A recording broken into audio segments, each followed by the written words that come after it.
Hi, my name is Ben. You're watching Image Talk.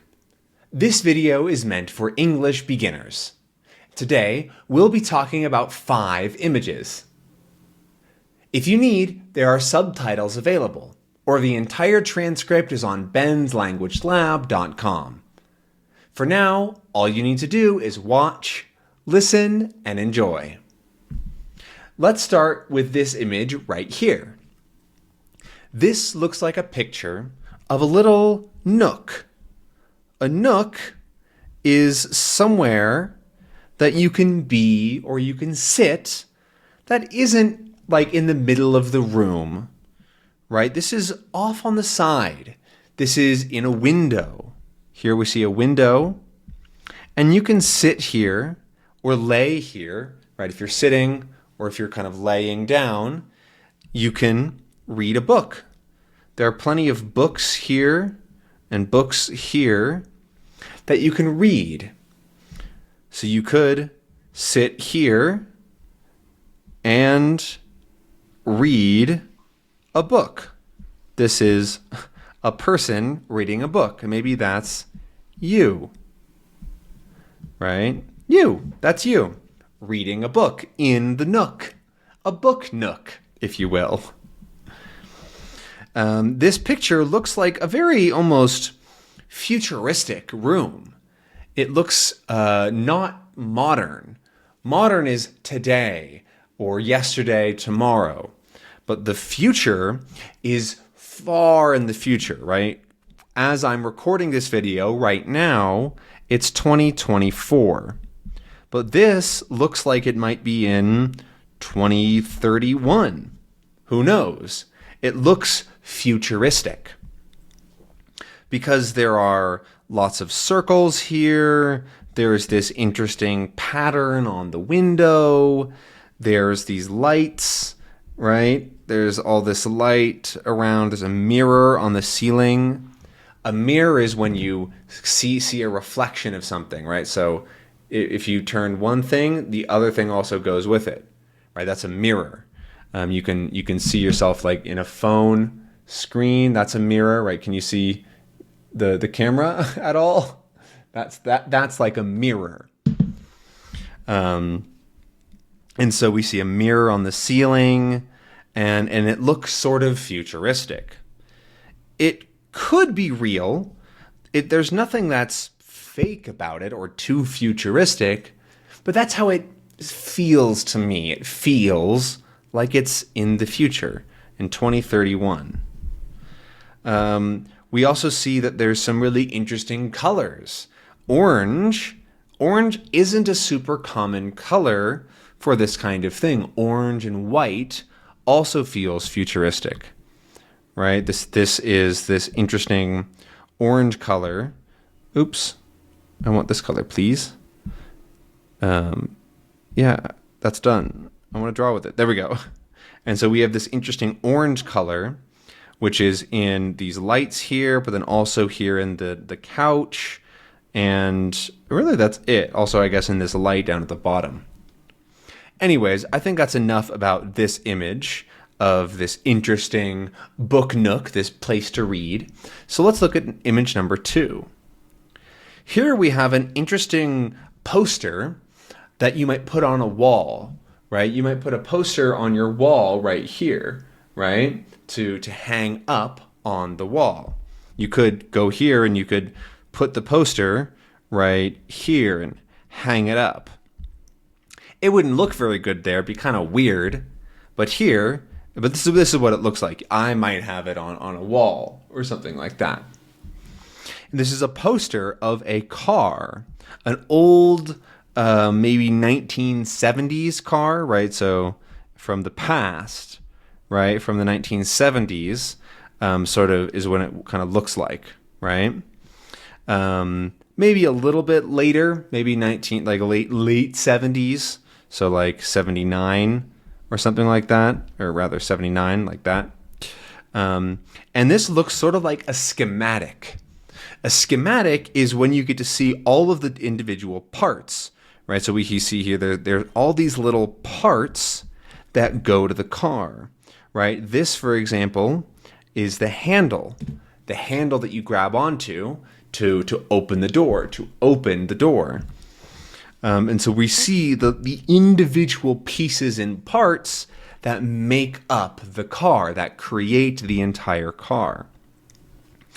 And these are common posters or schematics that people that like cars will put in their room or their workshop or something like that, because it looks cool, right? This is a cool picture. It just looks neat, right? We get to see something broken apart into its individual pieces. Piece A, right? We have so many pieces right here. There's 10, another 20. There's so many different pieces that make a car.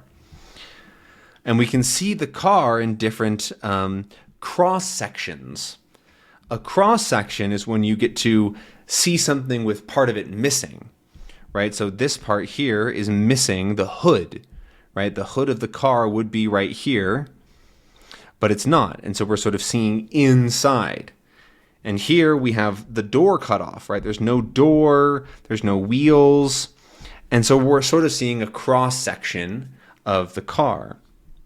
A true cross section is usually when you, with a sphere, and you cut through it or something like that, because you're seeing through it and you get to see what it looks like on the inside, a cross section. And so here we see a bunch of different versions of the car, a bunch of different pieces. We can see how the wheels might be connected. Right here are the wheels. Here we see the grille or the radiator that might be up front. Right, that's right inside here. And we can also see a bunch of different parts. Here's the lights, right? The lights of the car, the headlights. Here we see the actual engine, right? That's the engine that goes inside the car. And we can see, what else can we see? We can see, this is an AI generated image. So we see things that are really weird like this, like what? That's not real. But it's pretty good, right? It looks pretty good.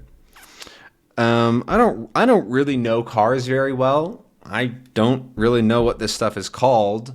And so I think we're going to go on to the next image now, because we've already talked enough about cars, and I don't have any more words to share. So let's go to this next image, which is another cool image.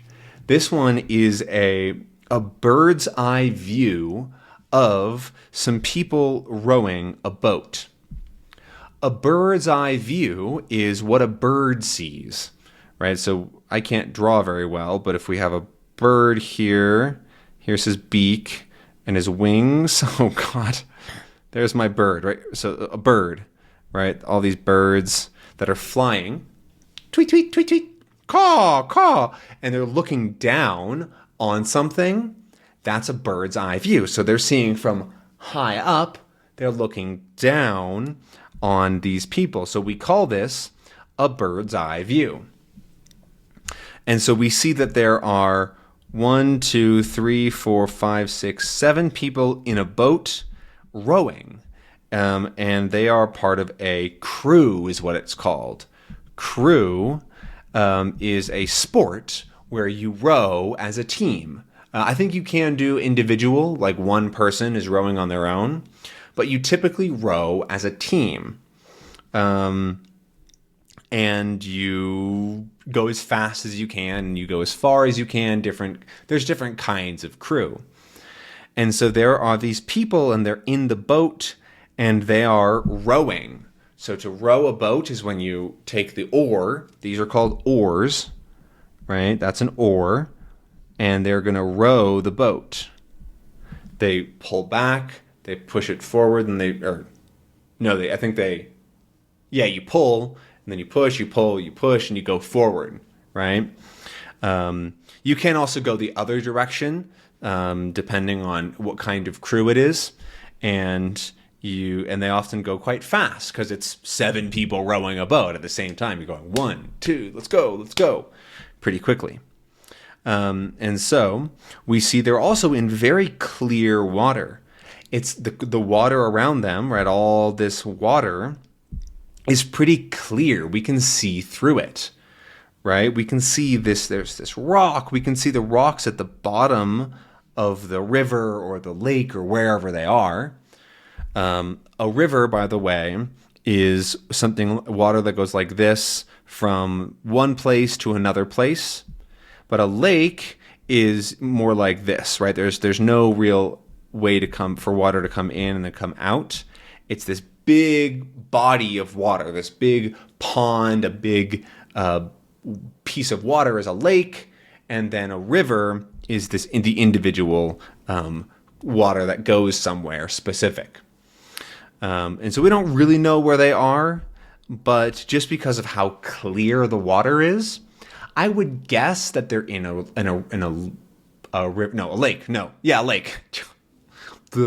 I would guess that they're on a lake, not in a lake, on a lake. They're on a lake. Anyways, I just thought this was a cool picture, and so I wanted to talk about it. But I think we'll go on to image number 4, I think, and we'll keep going here. So this is one sport, crew, and this is another sport, soccer. And I wanted to talk a little bit about soccer because it's sort of interesting. First, the word soccer is not common in the world. Most countries call it football, including other English-speaking countries will call it football.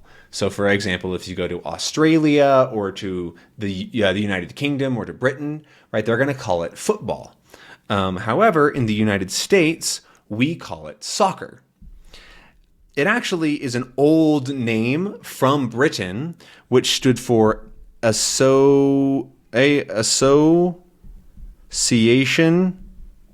Football, I think. And we took sort of this part and called it soccer. And that's where that name comes from. So it is just a different way of calling it football back when the sport was very was sort of newer to the English-speaking world. And this is a soccer player. He's wearing a yellow jersey, and black shorts. He's kicking the soccer ball or the ball, or it looks like he's going to kick the ball, rather. The ball is just sitting there right now. It's still, and he's going to, bam, kick the ball in just a second. He's in the position to kick the ball hard. We see that he's wearing what are called cleats. He's wearing cleats on his feet. Cleats are shoes that have spikes in them, right? So if you have your normal shoes here, that's your foot. That's your foot there. If you have normal shoes and you put spikes in them, those are called cleats. Another name you might hear is spikes. They're called spikes, but that's typically for baseball. Baseball is the sport where you hit a ball like that, or you catch it and throw it. That's baseball. And you might have spikes in baseball or cleats in soccer. But it's the same general idea. So he's wearing cleats and he's wearing high socks, right? So his socks are on this part right here, but they're pretty tall, right? Most socks only go to, like here-ish, right? He might only have socks to there. But these socks are really high up. They're tall socks. They're high socks. And high socks are used to cover your shin guard. Your shin is right here. This is your shin on your leg, right? It's sort of, this is my arm, but if this is my leg, it would be right here. This is your shin. Well, this is my arm, but this is your shin down here. And if you get hit in the shin, it really hurts. It's very painful. It really, really hurts. And so soccer players wear a guard. They put something over their shin to cover it and make it not hurt if you get hit. So there's something inside of his sock, covering his shin so that he doesn't get hit and really hurt. This style is also a very stylistic. It's the same word a couple times. But you see that he is drawn, right? He's sort of painted with these lines, right? There's these splashes and these lines making this image feel more alive. He feels very he's very alive and stuff is happening. And I thought that was another really cool part of this picture, which is why I chose it. Anyways, let's go on to the fifth and final image for today, which is a cool crocodile. Or maybe an alligator. I don't really know the difference, but those are two words for similar creatures. A crocodile or an alligator. A gator, also known as a gator, just in general. A gator, gator, right, like that. And so this, I'm going to call him a gator. Why not? This gator is wearing a jacket, sort of a reflective jacket. It's kind of pinkish, right? That's this color, kind of pink, with maybe some blue. And he's wearing a jacket, and he's got a hat. It's actually a Nike hat, which is funny. Nike, that's a K. Nike. Nike is a very famous clothes brand, which I'm sure you've heard of. And he's wearing a Nike hat, a Nike cap, if you want to be specific. Caps typically have this part, which is a brim, right? A brim comes out from your forehead to cover your eyes from sun or something like that. And so he's wearing a cap with a brim. These are also called baseball caps because that's where they're often worn, but you don't have to wear them to play baseball. That's just a common name for them. Baseball cap. He's also got some glasses on, some sunglasses, and they're reflective, right? We see that we can't see his eyes, right? You can't see his eyes. You can see my eyes. I'm not wearing sunglasses, but reflective glasses mean that instead of seeing my eyes, you would see my computer. You would see this, which is they're reflective because the light comes and bounces off rather than going through. And so his glasses are reflective sunglasses.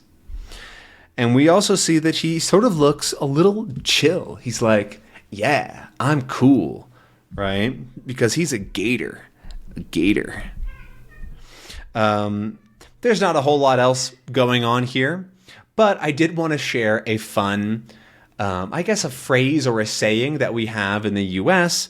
You might hear someone say, "See you later, alligator," because see you later is a common way to say goodbye, and then adding alligator is like calling them an alligator, right? See you later, alligator. And then the response to that is after, while, crocodile. I can't spell. W-H-I-L-E and after with a T. After while, crocodile.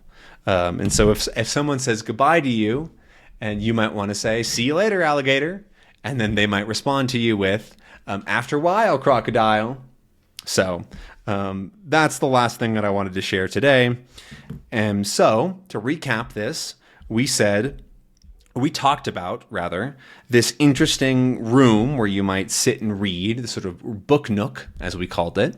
We talked about this interesting poster of a car, of sort of an old car. We also talked about these people in a boat. They're doing crew, they're rowing with oars. We also looked at this image of a soccer player, and he's kicking a ball with his interesting style.